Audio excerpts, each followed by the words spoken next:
Chapitre 3, Définition des mondes de l'Atsilut, Beria, Yetzira et Assia. Introduction. Moi, le jeune Elohim vital, j'ai voulu résumer la définition des mondes inférieurs, du Jardin d'Éden et de la GN, mais j'en donnerai seulement les grandes lignes. Il faut que tu saches d'abord ce que je t'ai fait connaître dans mes ouvrages, c'est-à-dire le développement des mondes depuis l'Ensoft jusqu'à la Malkout de la Noukba de l'Atsilut. En effet, je t'ai fait savoir que l'essence de la lumière directe intérieure de Malkout revêt tous les aspects directs depuis Adam Kadmon jusqu'à Zahir Ampin, que ce soit vis-à-vis de l'aspect de l'essence ou de l'aspect des réceptacles. Et les réceptacles de la Noukba de Zahir Ampin revêtent son essence sous tous ses aspects, comme si nous disions que tout correspond à l'aspect de la ligne droite. Ensuite, la ligne droite des trois mondes de Beria, Yetzira et Assia revêt l'essence et les réceptacles de la Noukba de l'Atsilut sous tous ses aspects. Puis, tous ces aspects de Beria, Yetzira et Assia sont entourés par la lumière directe sous l'aspect de la lumière environnante de la Noukba de l'Atsilut, et au-dessus de cette environnante se trouvent les sphères de Noukba, et ainsi de suite jusqu'à la lumière de l'Ensoft qui entoure tous, les mondes se trouvant en son centre étant comme une graine de moutarde dans un océan. Il se trouve que la règle se dégageant de ceci c'est que l'Ensoft entoure tous les mondes de façon identique. D'un côté qui est maintenant appelé tête d'Adam Kadmon s'ouvrit un canal et la lumière de l'Ensoft se propagea en ligne droite de haut en bas à l'intérieur d'Adam Kadmon et s'acheva à son extrémité. Il se trouve que l'Ensoft éclaire tous les mondes de deux façons, à l'intérieur et à l'extérieur. À l'extérieur il entoure tous les mondes, et à l'intérieur il se trouve au sein d'Adam Kadmon, cet Adam Kadmon étant le plus intérieur et se revêtant de tous les mondes. Il se trouve que sous l'aspect de la ligne droite l'intériorité du monde d'Assia est la plus extérieure des intériorités de tous les mondes, alors que les sphères d'Assia qui entourent leurs intériorités qui sont leurs lignes droites sont les sphères les plus intérieures de tous les mondes. Il se trouve que la ligne droite intérieure d'Assia est la plus éloignée de la lumière intérieure de l'Ensoft qui se revêt d'Adam Kadmon, et la lumière des sphères se trouvant au-dessus d'Assia est la plus éloignée de la lumière de l'Ensoft qui entoure tous les mondes. Grâce à cela tu comprendras les limites des degrés de tous les mondes et leur organisation, car que ce soit par l'aspect de son intériorité et de sa ligne droite ou par l'aspect de ses sphères, Adam Kadmon est infiniment attaché à l'Ensoft. Ensuite nous avons l'Atsilut qui s'éloigne de l'Ensoft que ce soit par l'aspect des sphères ou par celui de la ligne droite, et elle ne se nourrit que par l'intermédiaire des Adam Kadmon. Et il en est ainsi de suite pour les autres mondes, jusqu'au monde d'Assia qui est très éloigné de l'Ensoft que ce soit du côté intérieur ou du côté environnant. Tu comprendras également comment la lumière de l'Ensoft peut être intérieure et extérieure, et comment la lumière intérieure sort vers l'extérieur alors que la lumière environnante pénètre à l'intérieur. Et c'est grâce à elle que tous les mondes subsistent. Garde bien cette règle et tu comprendras tout ce qui se trouve écrit ailleurs, avec l'aide de Dieu. Nous allons maintenant brièvement expliquer l'organisation des trois mondes Beria, Yetzira et Assia, car il a été indiqué que la ligne droite de Beria revêtit la ligne droite de la Noukba de Zahir Ampin de l'Atsilut, que la ligne droite de Yetzira revêtit la ligne droite de Beria, et que la ligne droite d'Assia revêtit la ligne droite de Yetzira. Ensuite, la lumière environnante de la ligne droite d'Assia revêt et entoure la ligne droite intérieure d'Assia, et les sphères d'Assia entourent l'environnante de la ligne droite d'Assia. Puis, l'environnante de la ligne droite de Yetzira entoure les sphères S d'Assia, et les sphères de Yetzira se trouvent au-dessus de l'environnante de la ligne droite de Yetzira. L'environnante de la ligne droite de Beria se trouve au-dessus des sphères de Yetzira, et les sphères de Beria se trouvent au-dessus de l'environnante de la ligne droite de Beria. Puis l'environnante de la ligne droite de la Noukba de l'Atsilut entoure les sphères de Beria, et ainsi de suite jusqu'aux sphères B.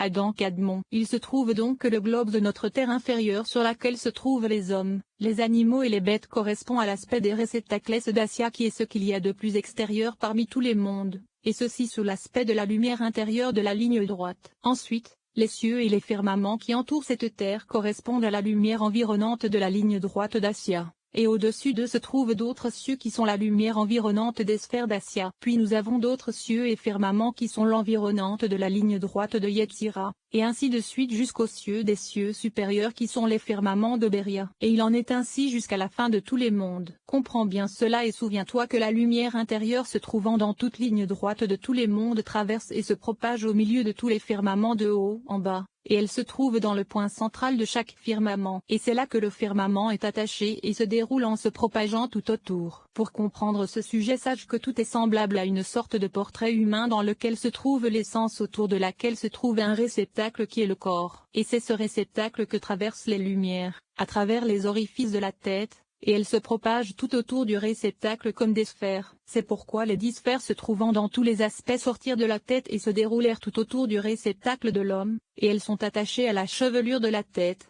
autre version, aux cheveux tout autour de la tête, qui correspond aux 3 premières. En ce qui concerne le reste du corps qui correspond aux 7 inférieures, les sphères n'y sont pas attachées, cependant elles l'entourent de loin. Or tu sais déjà que les sphères contiennent également une essence, des réceptacles et une lumière environnante, tout comme ces 3 aspects existent dans la lumière de la ligne droite. Tu dois également savoir que tout comme dans tous les mondes, à part l'essence qui se trouve en eux et se divise en Nefesh, Ikua, Neshama, Ajeja et Yeshida, les réceptacles qui constituent le corps possèdent ces 5 aspects, et il y a des réceptacles intérieurs et extérieurs mais le tout est appelé réceptacle. Mais outre le corps, il existe également des aspects d'autres vêtements puisqu'Ari Campine devint le vêtement d'Attique, et ainsi de suite pour tous les aspects qui devinrent des vêtements les uns pour les autres jusqu'au monde d'Assia qui devint un vêtement pour tous les mondes. Cependant, il existe une différence entre les mondes supérieurs et les 3 mondes inférieurs que sont Beria, Yatsira et Assia. En effet, tous les mondes supérieurs ne forment qu'une seule sainteté et divinité, et ils ne contiennent aucune division, à Dieu ne plaise. Cependant, les Neshamot se trouvant dans les 3 mondes inférieurs, sont appelés divinités, alors qu'à partir du Ruach,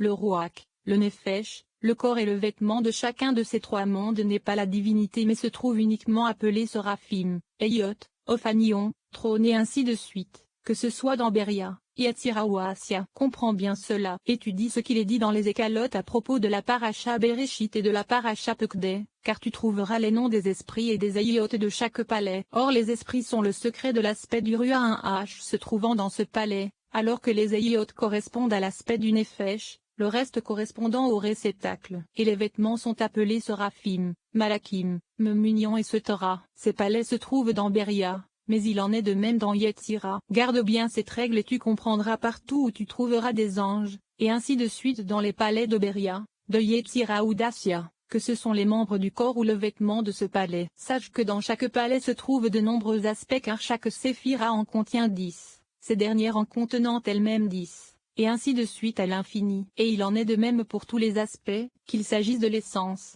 des réceptacles ou des vêtements. C'est pourquoi tu trouveras des myriades d'anges sans nombre. De la même façon, tous les noms saints de toute la Torah sont des noms du Saint béni soit-il. Sache également qu'il existe une autre différence dans Beria, Yatsira et Assia. Outre ce que nous avons appelé monde de la division car c'est à partir de l'aspect des esprits se trouvant en eux que commence la division qui n'est pas la divinité comme cela a été indiqué. Mais il existe une autre différence car dans l'Atsilut même les vêtements sont appelés divinité et sainteté, alors que dans Beria, Yatsira et Assia il y a une différence entre les réceptacles et les vêtements puisqu'il existe des réceptacles et des vêtements du côté de la sainteté et des vêtements du côté de l'impureté qui revêtent tout. C'est pourquoi ces 3 mondes sont appelés arbres de la connaissance du bien et du mal. C'est la raison pour laquelle lorsque la malkoute de l'Atsilut diminua et descendit pour s'en revêtir, elle fut appelée arbre de la connaissance du bien et du mal. Comprends cela. Et c'est lorsque ses pieds descendirent, à la mort, vers l'emplacement où se trouve la mort avec les vêtements. Ainsi, les vêtements de la Beria de l'impureté entourent tous les vêtements purs de Beria. Et il en est de même pour les vêtements de Yetzira et d'Assia. La différence c'est que dans Beria l'écorce est plus faible que la sainteté et en est séparée. Dans Yetzira l'écorce et la sainteté sont égales mais ne se mélangent pas. Et dans Assia l'écorce est supérieure à la sainteté, et le bien et le mal se mêlent sous l'aspect des vêtements mais pas sous l'aspect des réceptacles ou de l'essence. À Dieu ne plaise. Comprends bien cela et ne t'égare pas. Il faut également que tu saches qu'en correspondance avec chaque aspect des vêtements de la sainteté nous avons un aspect semblable dans l'impureté qui se trouve précisément tout autour et à l'extérieur de chaque aspect de Beria, Yatsira et Assia. C'est pourquoi les 7 palais de l'impureté mentionnés dans la Paracha Pekdé se trouvent dans Beria, tout autour des palais de la sainteté. Et il en est de même dans Yetzira et Assia. Le véritable principe de ceci c'est que partout les écorces se trouvent autour et séparent l'intériorité de la ligne droite de la Noukba de chaque monde de Beria, Yetzira et Assia d'une part, et sa lumière environnante de la ligne droite d'autre part. Et leur dos est dirigé vers la lumière environnante car elles ne peuvent la contempler, alors que leur face est dirigée vers la lumière intérieure afin de s'en nourrir. Ainsi, les vêtements se trouvent tous à l'extérieur, et c'est par là que les écorces se nourrissent de toutes les lumières de Noukba mais également des lumières de Zahir-Anpin qui se revêt de Noukba. Cependant, elles ne se nourrissent pas des lumières d'Ima qui se revêt de Zahir-Anpin. Comprends cela. Or ce que fit l'émanateur béni soit-il c'est un H-mal qui est le vêtement le plus extérieur de Bina qu'elle ne revêtit pas à l'intérieur mais qui resta à l'extérieur et entoura Zahir-Anpin et Noukba, par-dessus tous leurs vêtements, ceci afin que les écorces ne puissent se nourrir d'eux. Et lorsqu'il disparaît,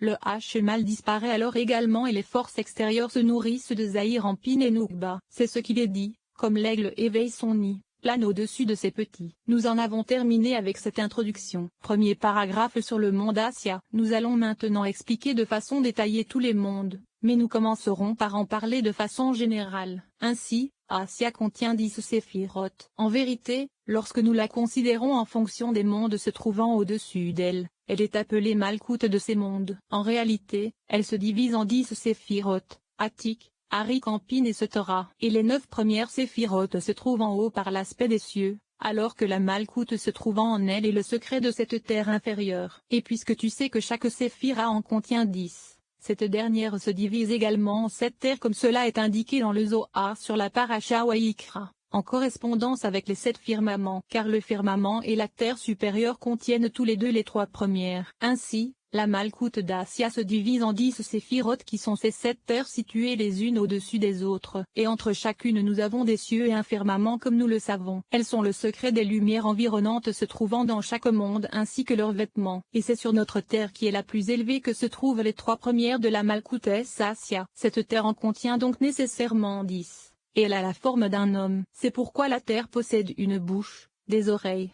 un nombril, un organe sexuel et Setora. Ainsi, la Yézod se trouvant en elle et qui est son point reçoit le Shefa depuis les cieux se trouvant au-dessus d'elle, et c'est la terre d'Israël, le point central de l'établissement. Et le secret de la nudité qui lui est attaché c'est la terre d'Égypte qui lui est juxtaposée. C'est le secret du verset, car ce sont les lieux ouverts du pays que vous êtes venus voir. C'est pourquoi leur exil précédent se fit en Égypte. Et à partir de là ils entrèrent ensuite en terre d'Israël. Comprends cela. De là ils arrivèrent via le désert situé entre l'Égypte et la terre d'Israël, et ils marchèrent dans le désert à l'arrière de la terre d'Israël en correspondance avec le point de l'arrière à partir duquel il était prodigué aux forces extérieures. Or c'est là que se trouve la Yézod de l'autre côté, le point central de la destruction. C'est le secret du verset. Ils se sont retirés en arrière. C'est également le secret de Por où Moïse dut être enterré pour l'importuner, comme l'ont dit nos maîtres de mémoire bénis. Et c'est le secret de l'autre côté qui revêt Asya sous l'aspect des vêtements. En effet, la terre correspond aux vêtements extérieurs de la Malkout d'Asya,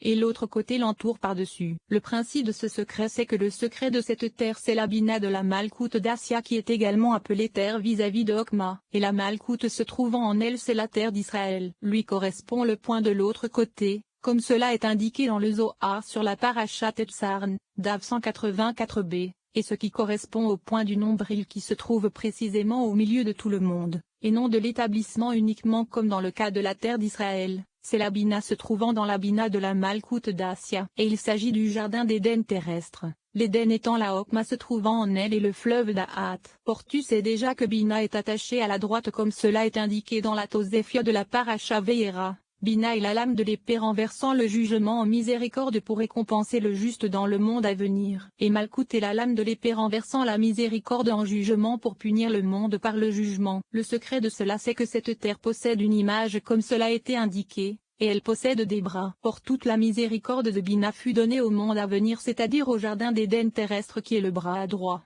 C'est pourquoi le jardin d'Éden terrestre se trouve au sud de l'établissement, au milieu du monde. Et en face se trouve le bras gauche qui est la géhenne terrestre située au nord de rétablissement, sauf qu'il se divise en 7 compartiments en correspondance avec les 7 terres. Car nous savons que c'est sur la terre inférieure qui correspond à la Malkout de la Malkout d'Asya que se trouve la lame de l'épée pour le châtiment. Grâce à cela tu comprendras que la géhenne correspond au bras gauche, au nord et à Malkout, alors que le jardin d'Éden se trouve au sud et correspond au bras droit ainsi qu'à la Bina de Malkout. C'est la raison pour laquelle tout comme il existe des veines et des sources dans la matrice de la femme et que tous les organes possèdent des veines qui se propagent, de même la terre possède des veines qui courent, vers le bras droit, et ce sont les voies ouvertes se dirigeant de la terre d'Israël vers le jardin d'Éden qui se trouve en direction d'Hébron, le tombeau des patriarches. Car Hébron se trouve au sud de Jérusalem, et en correspondance avec elle, il existe une porte en direction de la géhenne comme le dit le verset, il a un four dans Jérusalem. Ainsi, Puisque le bras droit se trouve au sud et le bras gauche au nord,